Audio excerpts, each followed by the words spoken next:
বাংলাদেশের যে কোনো জায়গায় যে কোনো স্থানে আপনি যেতে পারবেন, মানে যত দ্রুত সম্ভব। অনেকের থাকে না ইমার্জেন্সি, ভাই আমার আজকে যাওয়া লাগবে, আপনি আজকে ফোন দিবেন আজকেই যেতে পারবেন, অথবা আপনি যখন খুশি যেখানে খুশি সেখানে যেতে পারবেন। তো যাই হোক, আমার পাশে দেখতে পাচ্ছেন এখানে ইব্রাহিম ভাই আছেন, আর ইব্রাহিম ভাই থেকে আমি জেনে নিব কিভাবে কি ভাড়া কত পড়বে এবং কি যারা বুকিং দিবেন বুকিং দেওয়ার নিয়মগুলো বিস্তারিত জানাবো। শুধুমাত্র 2 মিনিট ধৈর্য ধরে শুনুন, এবং আমি স্ক্রিনের উপর নাম্বার দিয়ে রাখবো 2টা, সেই 2টা নাম্বারে কিন্তু আপনার কন্ট্যাক্ট করে তারপর আপনার চাইলে এগুলো বুকিং করতে পারবেন। তো ঠিক আছে, কথা বাড়াচ্ছি না, চলুন শুরু করা যাক আজকের ভিডিও।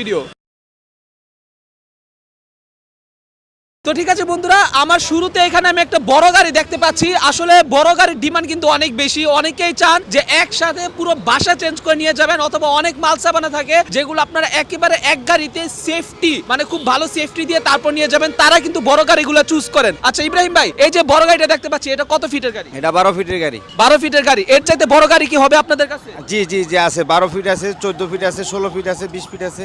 মানে